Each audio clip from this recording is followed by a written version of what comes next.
নিরামিষ রান্না হলে একটা টেনশন থাকে, কি রান্না করব এই এক ঝামেলা। তো দেখো ভাত কিন্তু অলরেডি ফুটে গেছে, আর এদিকে বসিয়েছি বিট আর আলু দিয়ে ভাজা করছি। আর এরপরে যেটা করব, কচুর গাঁটি আলু কেটে রেখেছি ধুয়ে টুয়ে, এবার এটা রান্না করব। বিটটা ভাজা হয়ে গেছে, নামিয়ে নেব। কড়াই গরম হয়ে গেছে, এবার একটু তেল দিয়ে দেবো। পাঁপড় ভাজবো, কিছুটা পাঁপড় ভেজে তুলে রেখে দেবো। নিরামিষ খেতে গেলে তার সঙ্গে পাঁপড় লাগে রে, ডাল লাগে রে, ভাজা লাগে রে, একটার পর একটা বাহানার শেষ নেই, মাথা গরম হয়ে যায়। আর মাছ মাংস হলে দেখো একটা কিছু হলেই ব্যাস হয়ে যায়, মাছ হোক মাংস হোক ওটা দিয়েই ব্যাস পুরো ভাত খাওয়া হয়ে যায়, চেটে পুটে, তাও আবার। তো পাঁপড়গুলো দেখো একসঙ্গে দু তিনটেই দিয়ে দিচ্ছি। আমি এইভাবেই করি, যত তাড়াতাড়ি করা যায়।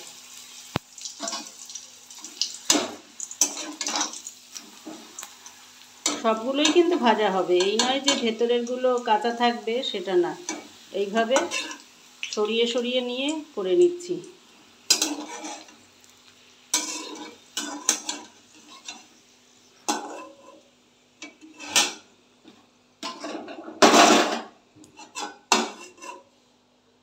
পাঁপড় ভাজা থাকলে এবার, ও পাঁপড় ভাজা আছে তো ঠিক আছে, চলো খাওয়া হয়ে যাবে। ওই জন্যে আগে পাঁপড়টা ভেজে নিচ্ছি। আর এগুলো কি করব বলো তো, কৌটোর মধ্যে রেখে দেবো। কৌটোর মধ্যে রেখে দিলে যে যখন খাবে তখন খেতে সুবিধা হবে। বারবার আর ভাজতে ভালো লাগে না, আর আমার সময়ও নেই, আমি পারবও না ভাজতে। ওই জন্যে রান্নার সময় একবারে ভেজে রেখে দিই।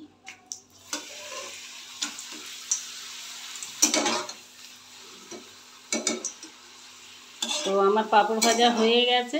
আর এই পাঁপড় কিন্তু তরকারিও খাওয়া যায়, জানো তো, খেয়েছো কি জানি না, কিন্তু আমি এর আগে করেছিলাম, অনেকবারই করেছি। পাঁপড়ের ডালনা বলে ওটাকে। তো এখন আর ওইসব ভালো লাগে না, অত ধৈর্যও ধরে না, সময়েরও অভাব। দিনের দিন যেন সময়টা কমছে না কাজের স্পিডটা কমছে সেটা বুঝতে পারছি না। ক্রমশ দেখি সময়ের অভাব হয়েই যাচ্ছে। তো এখন আমি কচুর গাঁটির তরকারিটা বসিয়ে দেবো। তেজপাতা দিয়ে দিলাম, জিরে ফোড়ন দিয়ে দিলাম। এবার কচু আলুগুলো কাটা ছিল সেগুলোও দিয়ে দিচ্ছি। চাপা দিয়ে দিলাম কেন বলো তো, তেলটা ছিটে চারিদিকে একদম গ্যাস ট্যাস দেয়াল টেয়ালগুলো নোংরা হয়ে যাবে, সেই জন্যে। সকালবেলা একবার চা করেছিলাম, তবে র চা, তা ওইটার মধ্যেই আমি আবার এখন একটু দুধ চা করবো। র চা খেয়ে যেন পোষায় না, তো সেই জন্যে আবার একটু দুধ চা করে নেবো। তো এমনিতেও ছেলেটাও চা খাবে, ও খায়নি। চাটা ভালো করে ফুটতে থাকুক, তারপরে এবার দুধ দিয়ে দেবো।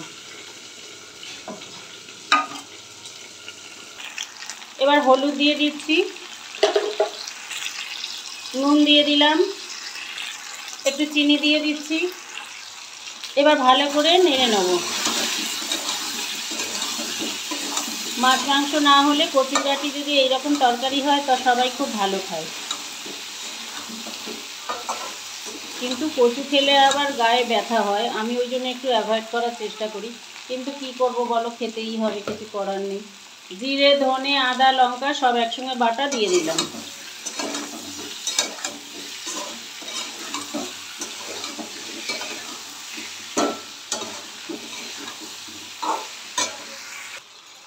চা হয়ে গেছে, এবার ঢেলে নেব। বাবা, সকাল থেকে একটু চা খাওয়া হয়নি।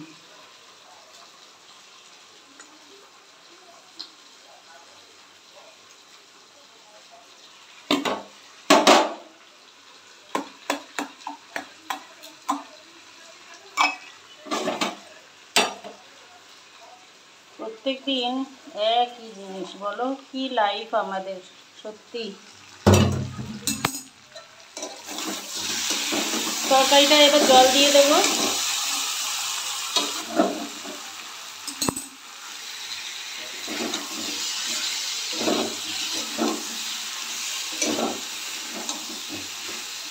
ভালো করে কষানো হয়ে গেছে, এবার জল দিয়ে দেবো।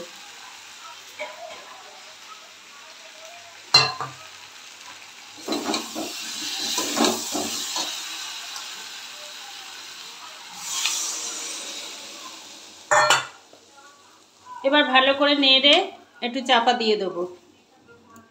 তো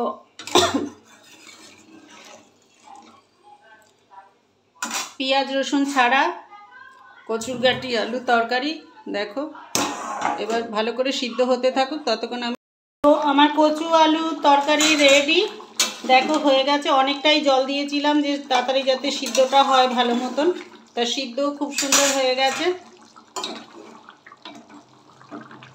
একটু কয়েকটা আলু আমি চেপে চেপে দিয়েছি, না ঝোলটা অনেকটা জল দিয়েছি তো সিদ্ধ হওয়ার জন্য অনেক পাতলা হবে, তো অতটা দেরি করাও যাবে না, তো সেই জন্যে কটা আলু চেপে চেপে একদম করে দিলাম, মিশিয়ে দিলাম ঝোলের সাথে।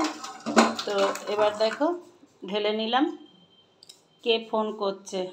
লিজা দাস, দোকানে কাস্টমার ফোন করছে। তো বন্ধুরা এখনকার মতন ভিডিওটা শেষ করছি, আগে ধরে নিই। 1 হাতা ময়দা, 2 হাতা ময়দা দিলাম,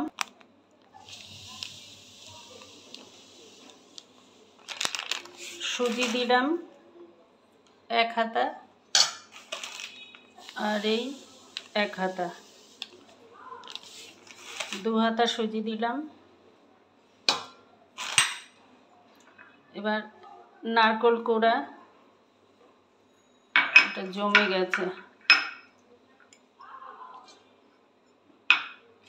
কলা কিশমিশ, এবার চিনি দিয়ে দিলাম। এবার খুব ভালো করে এগুলোকে একসঙ্গে মেখে, জল দেবো না কিন্তু, একদম শুকনো শুকনো এইভাবে, এমনিতেই কিন্তু কিছুক্ষণ পরে জল ছাড়তে থাকবে। তো দেখো এইভাবে এখন মাখতে থাকবো, ঝুড়ো ঝুড়োই থাকবে।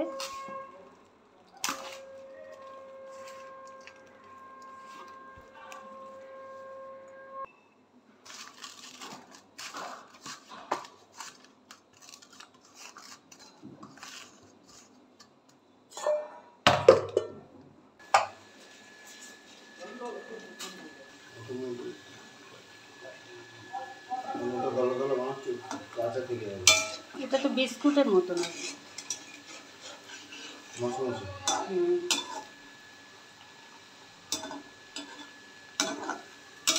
এগুলো এরকম পনির দিয়ে বানালে হেভি লাগবে। পনির গুঁড়ো করে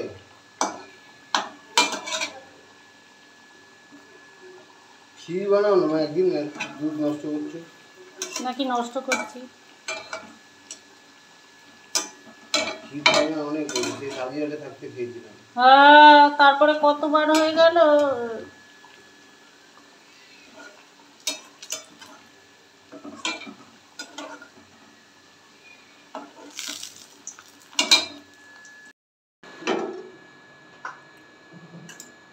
কিছুটা দেখো এরকম বড়া টাইপের করে নিলাম, আর এবার কিছুটা লুচির মতন করব, দেখি কেমন লাগে। সবকিছু আমি একটু টেস্ট করে করে দেখি।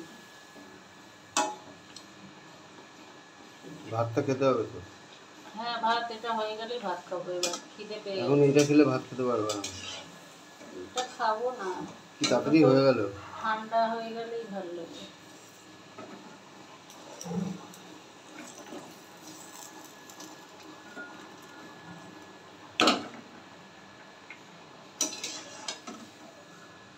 তো দেখো এইভাবে করে নিচ্ছি প্রত্যেকটা, আর এগুলো একটু লাল লাল করে ভাজলেই হয়ে যাবে, বেশি দরকার নেই। যে ভাবলাম যে এইটা এইরকম টাইপের একটু করে দেখি কেমন লাগে, সবকিছু এক্সপেরিমেন্ট করা। তো এটা আবার একটু হালকা হালকা করে ভাজছি, কেন নাহলে ভাল লাগবে না, কড়কড়া হয়ে যাবে।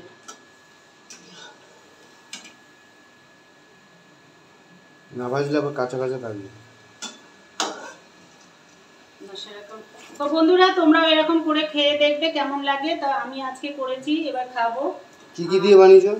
এর মধ্যে আছে ময়দা, সুজি, চিনি, আটা, কলা, নারকেল, কিশমিশ, কাজু, চিনি, সবকিছু।